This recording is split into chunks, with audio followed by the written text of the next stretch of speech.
tal, queridos hermanos? ¿Cómo están? Espero que anden bien. A muchos los vemos, a otros no podemos ver, pero seguimos orando uno por otros.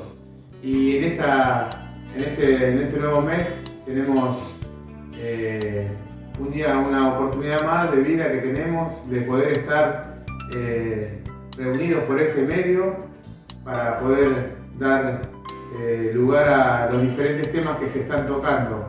Y en esta mañana vamos a alabar a nuestro Dios, vamos a darle la gloria, la honra a Él, porque solo Él es digno. Y en el Salmo 63, versículo 3 dice: porque mejor es tu misericordia que la vida, mis labios te alabarán. Versículo 4, así te bendeciré en mi vida, en tu nombre alzaré mis manos. Y vamos a dejar este lugar para que los hermanos que están encargados de la música puedan tener su lugar y nosotros podamos en nuestros hogares también poder pensar en las letras, en las canciones, en los signos, dándole toda la gloria y toda la honra a nuestro Señor.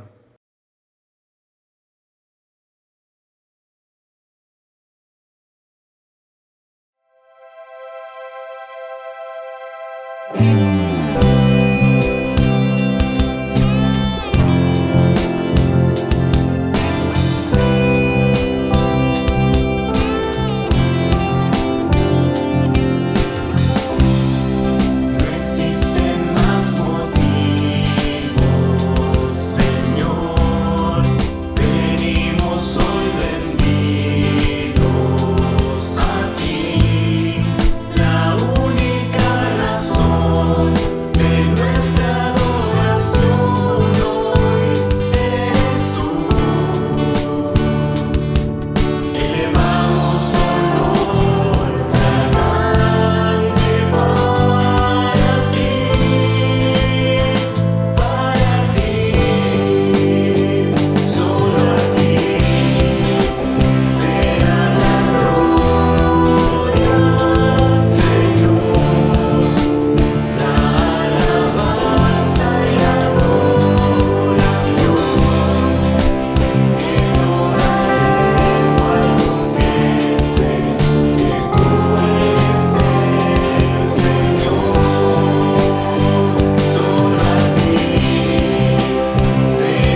después de haber alabado a nuestro Señor, vamos a pasar a la parte del mensaje. Y antes de pasar a la parte del mensaje, como tenemos un nuevo mes por delante, el tema general es la iglesia parte 2.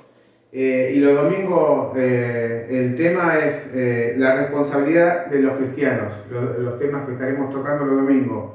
El subtema para el día de hoy es en la iglesia, en lo ministerial. Y también lo vamos a dejar a nuestro hermano. Tenemos un invitado muy especial que conocemos, que ha estado en varias oportunidades también en nuestra iglesia local, que es nuestro hermano José Arjona, misionero en Santiago del Estero.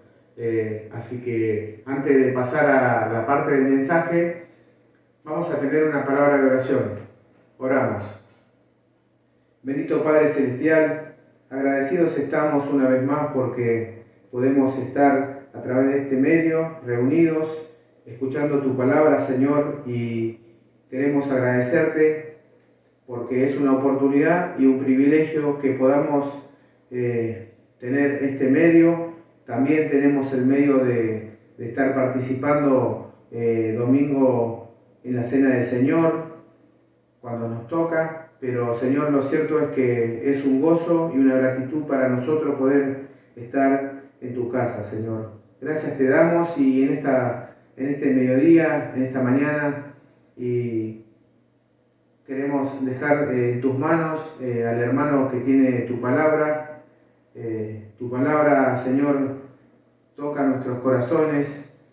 Señor, te pedimos por tu palabra para que pueda seguir cambiando nuestras vidas. Señor, para que si hay algún amigo o amiga que no te conoce y escucha este mensaje, también pueda ser transformado como un día nosotros pudimos ser alcanzados por la palabra del Evangelio. Gracias te damos por nuestro hermano José Arjona, por su familia, por su esposa. Señor, sabemos que están allí trabajando en la parte de Santiago del Estero y también hemos tenido la oportunidad de conocerle. Han venido varias veces a nuestra iglesia. Dejamos todo en tus manos, Señor. Queremos pedirte en este momento todas estas cosas y te lo pedimos en el nombre de nuestro Señor Jesucristo. Amén. Ahora sí, queridos hermanos, dejamos este lugar al hermano José Arjona.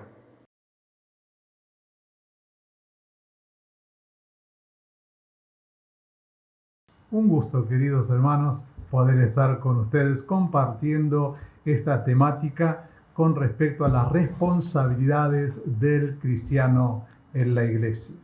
Vamos a tocar, en nuestro caso, estas responsabilidades en lo ministerial. Y le invito que abramos nuestras Biblias en la segunda carta del apóstol Pablo a Timoteo, donde vamos a ver varias enseñanzas que fueron dadas a Timoteo, pero que tienen mucha vigencia para nuestros días, que orientan nuestra manera de desarrollar nuestro ministerio en la iglesia local.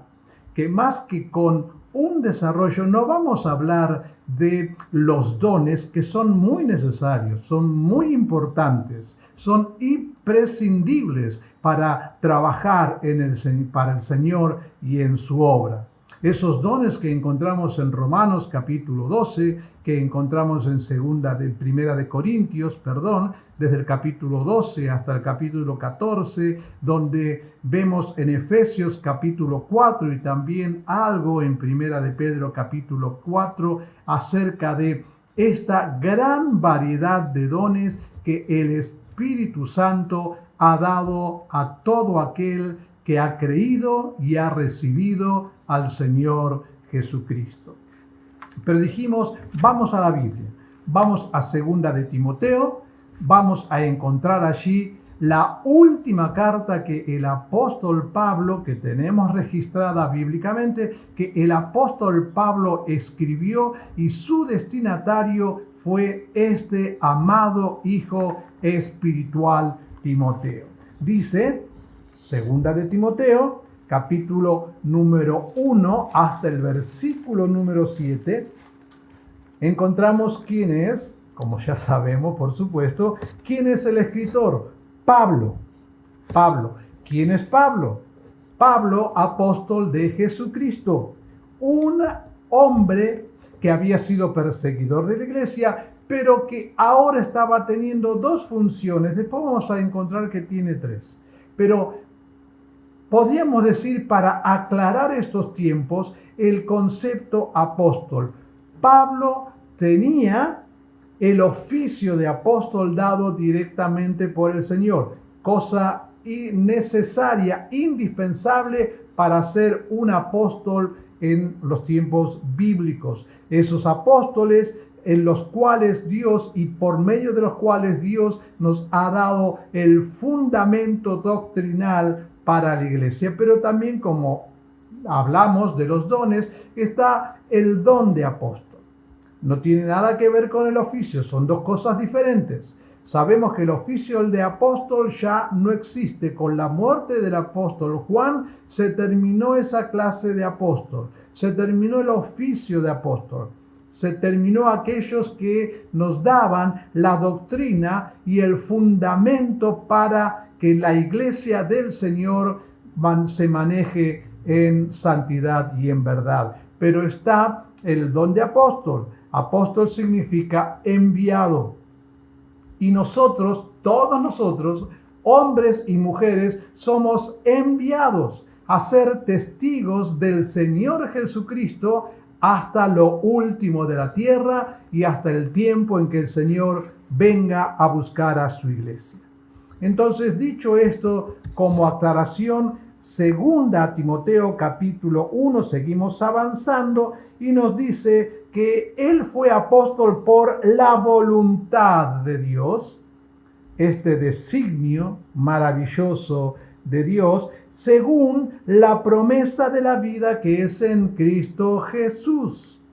Aquí tenemos resumido la palabra o ampliada la palabra evangelio. Las maravillosas nuevas de salvación, según la promesa de la vida que es en Cristo Jesús, la promesa de la vida eterna, de la vida en abundancia. ¿A quién está dirigida? Versículo 2, a Timoteo. ¿Quién es Timoteo? Sabemos que es un joven tímido, un joven quizás que por su propia timidez tenía esos malestares estomacales. Este Timoteo que es amado hijo espiritual. Sabemos eso, por supuesto. ¿Cuál es el deseo que tiene el apóstol para con este hombre? Gracia, misericordia y paz de Dios Padre y de Jesucristo nuestro Señor. Maravillosa introducción, maravilloso comienzo de una carta dirigida a un hijo espiritual. Ahora, el apóstol Pablo continúa diciendo, versículo número 3, doy gracias a Dios, al cual sirvo desde mis mayores con limpia conciencia, que sin cesar me acuerdo de ti en mis oraciones noche y día. Un verdadero padre espiritual, como nosotros también en lo ministerial, tenemos que orar por esos hijos espirituales a los cuales Dios ha hecho que nosotros lleguemos a ellos, le prediquemos el Evangelio y hemos tenido la bendición de ser esos instrumentos que Dios utilizó para traer y llevar las buenas nuevas de salvación a tantas otras personas, Ora de día y de noche por este hijo espiritual. El deseo, deseando verte al acordarme de tus lágrimas para llenarme de gozo. Y recuerda la familia de este hombre, recuerdo a su abuela, recuerda a su madre, mujeres fieles, mujeres que sembraron en el corazón de este joven Timoteo desde la más tierna niñez la palabra de Dios que fructificó en salvación, así como para sus mayores, también para él mismo. Dice versículo 6, por lo cual te aconsejo que avives el fuego del don de Dios. este fuego del don de Dios, de la gracia de Dios, de la salvación de Dios, debe ser avivado. Debemos avivarlo. Ahora, cuando Pablo le dice a Timoteo que avive ese fuego, no significa que el fuego se apagó.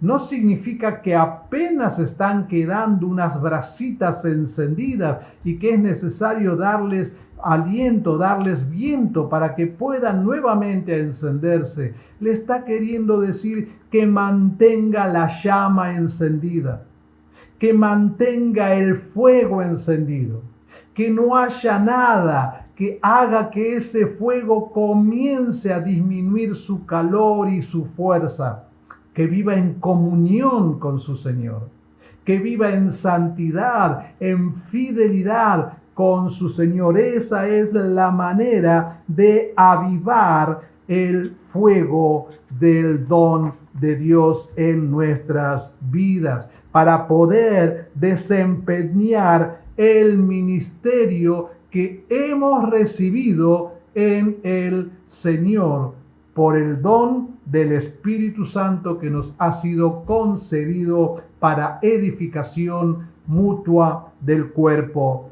de Cristo. Desde el versículo 8 hasta el versículo 18 encontramos que 3 veces el apóstol está diciendo que no hay que avergonzarse. Dice en el versículo número 8: por tanto, no te avergüences de dar testimonio de nuestro Señor, ni de mí, preso suyo, sino participa de las aflicciones por el Evangelio según el poder de Dios. ¿Recuerdan Romanos capítulo 1, versículo 16? El apóstol Pablo decía: porque no me avergüenzo del Evangelio, porque es poder de Dios para salvación. No hay otro poder de Dios para salvación que el Evangelio del Señor Jesucristo. Hay muchos evangelios hoy en día. Hay falsos evangelios hoy en día. Aquí una de las cualidades o una de las evidencias del Evangelio dice: por tanto, no te avergüences de dar testimonio de nuestro Señor Jesucristo, ni de mí, preso suyo, sino participa de las aflicciones por el Evangelio. Hoy que nos hablan del Evangelio de la prosperidad, hoy que nos hablan del Evangelio que un hijo de Dios no debe tener problemas, no debe tener situaciones difíciles, no debe tener pruebas, adversidades, porque somos hijos del Rey. Sin embargo, el apóstol Pablo dice: prepárate, porque vas a sufrir aflicciones por el Evangelio. Si verdaderamente predicas fielmente el Evangelio, la consecuencia, persecución. Porque el Evangelio, ese poder de Dios para salvación, es locura. Locura para los que se pierden. Entonces, 3 veces dice en este capítulo 1 de segunda de Timoteo que no hay que avergonzarse. No hay que avergonzarse de dar testimonio del Señor. Es lo que hemos leído en el versículo 8. Leemos en el versículo número 12: por lo cual asimismo padezco esto, pero no me avergüenzo, porque yo sé a quién he creído y estoy seguro que es poderoso para guardar mi depósito para aquel día. No te avergüences del Evangelio. No te avergüences de padecer por el Evangelio. Esto es lo que estaba padeciendo Pablo. Esto es lo que han padecido y padecen todavía, aún hoy, en pleno siglo XXI, y más que antes quizás, muchos hermanos en la fe de diferentes lugares. Perdón. Continúa diciendo en el versículo número 16: tenga el Señor misericordia de la casa de Onesíforo, porque muchas veces me confortó y no se avergonzó de mis cadenas. No avergonzarse de aquellos hermanos que verdaderamente están en cárcel por causa del Evangelio del Señor Jesucristo. A esto se refería el Señor Jesucristo en sus días, cuando decía: estuve en cárcel y me visitasteis. Estuve en cárcel y me visitasteis. Onesíforo, a pesar de todo lo que implicaba que él se identificara como un seguidor de Jesucristo, no se avergonzó. Soportó la burla, el desprecio, hasta quizás el maltrato, mientras iba buscando de cárcel en cárcel al apóstol Pablo. Pero no se avergonzó de ese padecimiento, de esas cadenas, sino que se identificó plenamente y estuvo dispuesto hasta ir a la cárcel a acompañar al apóstol Pablo. ¿Qué contiene este evangelio? En nuestra vida ministerial, en nuestro servicio, en el testimonio que debemos ofrecer. ¿Qué es lo que nosotros debemos ofrecer? ¿Qué es lo que debemos hablar y predicar? Versículos 9, lo podemos leer, por favor. Dice: quien nos salvó y llamó con llamamiento santo, no conforme a nuestras obras, sino según el propósito suyo y la gracia que nos fue dada en Cristo Jesús antes de los tiempos de los siglos, pero ahora ha sido manifestada por la aparición de nuestro Salvador Jesucristo, el cual quitó la muerte y sacó a luz la vida y la inmortalidad por el Evangelio. ¿Qué tiene el Evangelio? Tiene el poder de sacar a la luz la vida y la inmortalidad a través de la muerte y de la resurrección de nuestro Señor Jesucristo. Este es el mensaje que debemos dar. No solamente el perdón de los pecados, sino que fuimos llamados con llamamiento santo. Así tiene que ser nuestro ministerio, nuestro servicio. Debe ser un servicio santo, un servicio puro, un servicio fiel. Eso es muy importante.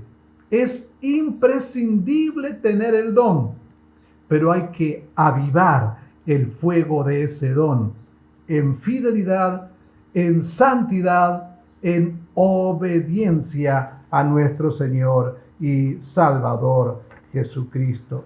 Ahora, nuestro deber en la iglesia y fuera de la iglesia con el Evangelio, dice allí el versículo número 11, del cual yo fui constituido predicador, apóstol y ministro de los gentiles. El primer lugar, el Evangelio es para comunicarlo. Debemos comunicar el Evangelio, porque a causa de la muerte y resurrección del Señor Jesucristo, Él quitó la muerte y sacó a luz la vida y la inmortalidad por el mensaje de las buenas nuevas de salvación. Y nosotros somos llamados a comunicarlo. Dice versículo número 12, por lo cual asimismo padezco esto, pero no me avergüenzo, porque yo sé a quién he creído y estoy seguro que es poderoso para guardar mi depósito para aquel día. Por causa de transmitir fielmente el Evangelio del Señor Jesucristo, si lo transmitimos fielmente como Pablo, vamos a padecer por él. Vamos a padecer por el Evangelio. El mismo Señor dijo: si a mí me han perseguido, a ustedes también lo van a perseguir. Así que, querido hermano, querida hermana, cuidado. Si cuando predicas el Evangelio puede producir el Evangelio dos efectos. O la persona se convierte o la persona te odia.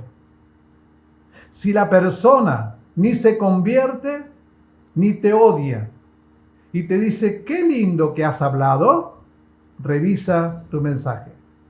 ¿Cómo has presentado el mensaje de salvación? Dice versículos número 13 y 14, retén las formas de las sanas palabras que de mí oíste, en la fe y amor que es en Cristo Jesús. Guarda el buen depósito por el Espíritu Santo que mora en nosotros. El apóstol decía que él estaba seguro a quién había creído.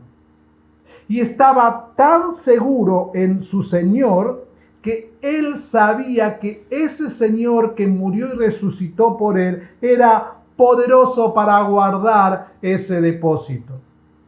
Y aquí continúa diciendo, guarda el buen depósito por el Espíritu Santo que mora en nosotros. Debemos predicar el Evangelio, debemos padecer por el Evangelio, debemos guardar fielmente el mensaje de salvación en Cristo Jesús. En el capítulo 2, seguimos en 2 Timoteo, encontramos varias enseñanzas. Ahora, el apóstol Pablo, cuando escribe este pasaje, escribe esta parte, encontramos que arranca con esta expresión: tú pues, hijo mío, esfuérzate. ¿Esfuérzate qué? ¿En el obrar? ¿En el trabajar? No, esfuérzate en la gracia. Pero la salvación no es por gracia, sin obras. ¿Por qué me debo esforzar? Ya vamos a ver. La salvación es por gracia, no por obras, para que nadie se gloríe. Pero el apóstol Pedro también dice en su primera carta que debemos crecer. ¿Crecer qué? En la gracia. No es que vamos a ser más salvos o menos salvos, sino para que, como el apóstol mismo dice allí en 1 Corintios capítulo 15, versículo 10, pero la gracia del Señor no ha sido en vano para conmigo. Crecer en la gracia, aprender más de la gracia, vivir más en la gracia, para que podamos fielmente desarrollar nuestro ministerio en la iglesia local. Ahora entonces, ¿por qué hay que esforzarse en esta gracia? Porque hay que mantener la fe, hay que mantener la doctrina, hay que mantener la forma de las sanas palabras que hemos recibido, no de la tradición, sino de las sagradas escrituras. Porque es necesario guardar el buen depósito, predicarlo fielmente. Y fielmente debemos transmitir esta verdad. El Evangelio no es fábula, es verdad, verdad actual, verdad eterna. Y así como dice que se esfuerce, ¿cómo? ¿Cómo esforzarnos? ¿De qué manera? 3 ejemplos. Está el soldado, el esfuerzo del soldado.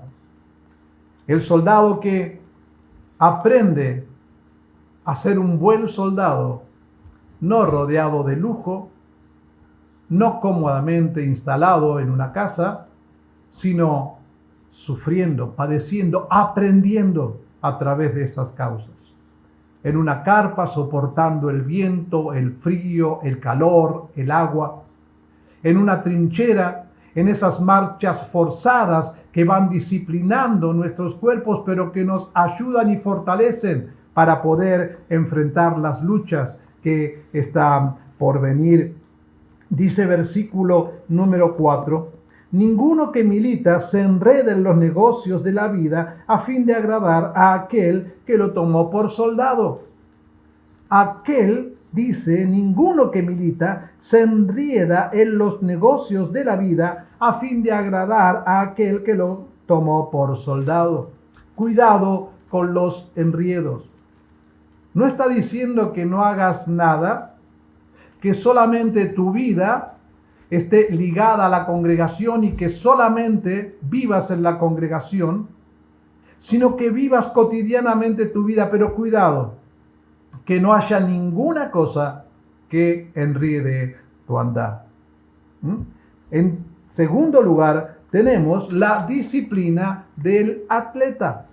El atleta de todo se priva para ganar un premio perecedero, si es que lo gana. Pero este atleta debe correr legítimamente. Debe correr según los reglamentos establecidos. Y nosotros, como atletas, debemos esforzarnos, debemos conocer el reglamento para correr esta carrera conforme a la voluntad de Dios. No como a mí me parezca, no como yo creo o como yo siento, sino como está escrito. El tercer lugar es el labrador. La vida del labrador. Nosotros que vivimos en el campo vemos el esfuerzo del labrador. En la ciudad no se ve esto, pero en la ciudad se ve algo de la vida del labrador. ¿Qué es? Los frutos. En la ciudad no ven al labrador, no ven levantarse temprano, antes que aparezca el sol, e ir al campo y comenzar el surco, limpiar el campo, sembrar la semilla, regarla, sacar aquellas malas hierbas, espantar las aves que vienen a arrebatar la semilla o a comenzar a picotear los brotes tiernos de las plantas. Nada de eso se ve, pero sí ve el fruto. Sí ve el fruto del esfuerzo de este hombre, lejos de los espectadores, lejos del aplauso, pero visibles, bien visibles. Ahora, dice Gálatas capítulo 5, versículo 16, no sembréis para la carne, que sembremos para el Espíritu. Dice capítulo 6, versículos 8 y 9 también de Gálatas, el que siembra para la carne, de la carne segará corrupción. Y el que siembra para el Espíritu, del Espíritu segará vida eterna. ¿Cómo estás sembrando en tu ministerio? ¿Lo haces a fuerzas de tu capacidad natural? Posiblemente tengas el talento, el don de la música, el cual lo has desarrollado y lo has puesto a los pies del Señor. Eso no es un don, es un talento consagrado. Pero a través de ese talento del canto, o quizás, ¿por qué no? Dios te ha dado el don del evangelismo, del ser un maestro, y eres un maestro no como yo, que se le traban las palabras, y tu hablar es fluido, y la gente queda encantada con tu manera de expresarte. Pero, ¿eso es carnal? Es para tu vanagloria, es para que la gente diga, qué lindo que ha tocado, qué lindo que ha cantado, qué lindo que ha hablado. Rápidamente recuerdo una anécdota de dos hombres. Hubo en una iglesia un certamen, una competencia, en donde se citaba un salmo o una parte de la Escritura, y subió un hombre y habló del Salmo 23, citó el Salmo 23, y la gente quedó maravillada. ¡Qué lindo hablaba! ¡Qué lindo hablaba! Y después subió una persona ya un tanto mayor, un viejito, y citó el Salmo 23. Y la gente ya no decía, ¡qué lindo hablaba! La gente estaba en silencio, lloraba. ¿Cuál era la diferencia? El primero que habló conocía el salmo del pastor, y el segundo que habló conocía al pastor del salmo. ¿Conoces a Dios? ¿Estás sembrando tu vida con la palabra de Dios? La palabra de Dios entra como la semilla entra en el surco. Limpias tu vida para que no haya nada que perturbe ni que haga infructuosa la semilla. tenemos otro ejemplo. Versículos 14 hasta el 16. Recuérdales, segunda de Timoteo 2, recuérdales esto, exhortándolos delante del Señor, que no contiendan sobre palabras, la cual para nada aprovecha, sino que es perdición de los oyentes. Procura con diligencia presentarte a Dios aprobado como obrero que no tiene de qué avergonzarse, que usa bien la palabra de verdad, mas evita profanas y vanas palabrerías, porque conducirán más y más a la impiedad. Fíjense que desde este pasaje, desde el versículo 14 hasta el capítulo 3, versículo 9, el apóstol Pablo está dando respuesta a la falsa doctrina. En este pasaje, desde el versículo 14 hasta el 26, el apóstol Pablo muestra la falsa doctrina y cómo responder a esta falsa doctrina. Y desde el capítulo 3, versículo 1 hasta el versículo 9, ahora muestra a los falsos maestros. Si bien debemos predicar el evangelio, no debemos caer en estas trampas del enemigo. No contender sobre palabras, porque nada aprovecha. Nada aprovecha a los que escuchan. No aprovecha para los que oyen. Por eso dice, en este contexto de falsos maestros, procura con diligencia presentarte a Dios aprobado, estar presente constantemente en la presencia delante del Señor. Eso lo podemos sintetizar con la palabra piedad. Piedad es practicar la presencia de Dios. No hace falta que estés congregado con tus hermanos para practicar la presencia de Dios o para sentirte en la presencia de Dios. Practica constantemente la presencia de Dios. Practícala, vívela, experiméntala constantemente. Esto es lo que hace falta en la vida del ministerio. El don, por supuesto que sí, pero no es privativa la santidad, es necesaria la santidad. Entonces, procura con diligencia presentarte a Dios aprobado como obrero que no tiene de qué avergonzarse, que usa bien, que corta bien, que interpreta bien y que enseña correctamente la palabra de verdad.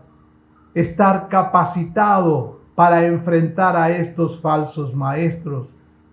Saber interpretar, enseñar y aplicarse a uno mismo la palabra de verdad. Versículos 20 y 21, discúlpenme, me estoy explayando unos minutitos más, pero no quisiera dejar de compartir estas cosas. Versículos 20 y 21 dice: pero en una casa grande no solamente hay utensilios de oro y de plata, sino también de madera y de barro, y unos son para usos honrosos y otros para usos viles. Así que si alguno se limpia de estas cosas, será instrumento para honra, santificado, útil al Señor y dispuesto para toda buena obra.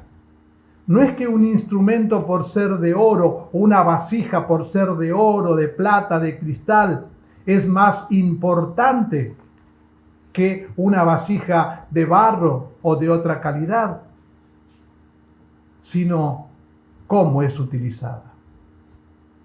No es que porque sea oro, ya de por sí, eso significa que es óptimo. No, según el uso que se haga.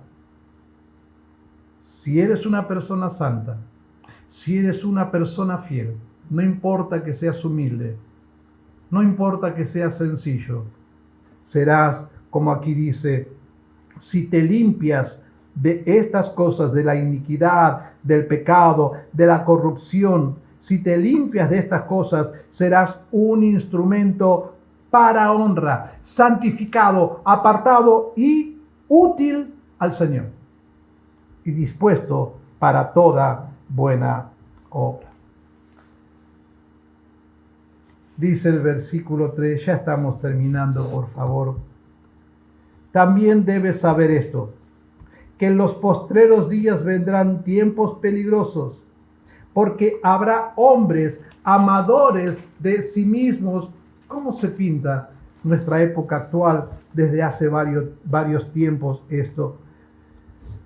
Avaros, vanagloriosos, soberbios, blasfemos, desobedientes a los padres, ingratos, impíos, sin afecto natural, implacables, calumniadores, intemperantes, crueles, aborrecedores de lo bueno, traidores, impetuosos, infatuados, amadores de los deleites más que de Dios, que tendrán apariencia de piedad, pero negarán la eficacia de ella. A estos evita, porque de estos son los que se meten en las casas y llevan cautivas a las mujercillas cargadas de pecado, arrastradas por diversas concupiscencias. Estas siempre están aprendiendo y nunca pueden llegar a la verdad. Y continúa el pasaje, continúa la escritura diciéndonos, pero fíjense en el versículo número 10.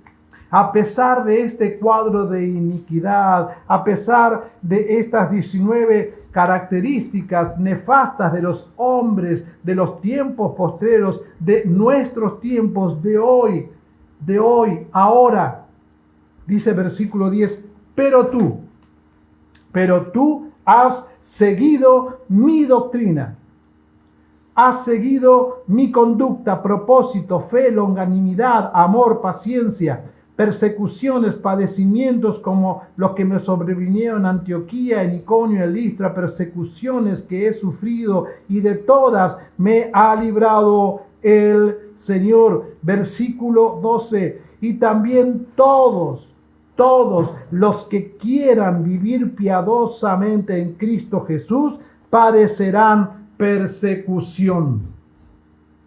Este es el ministerio agradable al Señor. Si quieres verdaderamente, si quieres servir dignamente al Señor conforme a su palabra, si quieres vivir practicando la presencia de Dios, vivir piadosamente, habremos de sufrir persecución.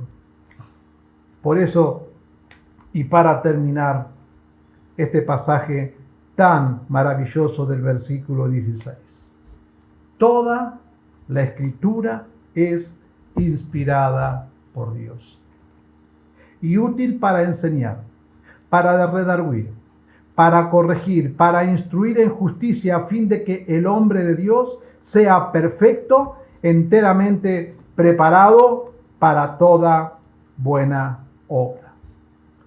Toda la Escritura es inspirada por Dios y útil para enseñar cuál es el camino, para enseñar cuál es la voluntad de Dios, para comprobar verdaderamente que es agradable delante del Señor, para redarguir, para convencernos cuando nos hemos apartado de la voluntad de Dios, para corregir, para volvernos a las sendas de justicia y de piedad, para instruir, para hacernos instrumentos preparados, dispuestos para toda buena obra. Que Dios nos bendiga. Que Dios nos bendiga para que nuestro servicio en la iglesia sea un servicio agradable a Dios. Para que nuestro servicio en la iglesia sea un servicio santo, sea un servicio adecuado, sea un servicio en el cual podemos verdaderamente saber que estamos haciendo la voluntad de Dios y que estamos sembrando en el Espíritu, y que un día muy pronto cegaremos en la gloria cuando estemos delante del Señor y nos diga: bien hecho, buen siervo y fiel. Que Dios nos bendiga. Hermanos, una vez más le damos gracias al Señor por la oportunidad que tenemos de poder escuchar su palabra. También queremos agradecerle al hermano por su disposición, por la preparación y por la palabra seguramente que el Señor habrá estado tocando su corazón y después también nos las pudo transmitir a cada uno de nosotros. Así que estamos agradecidos y nos despedimos. Seguramente los anuncios van a salir en la pantalla. Próximamente, el día miércoles a las 20 horas, nos estaremos encontrando en nuestra reunión de oración por Zoom. Hasta la próxima, hermanos.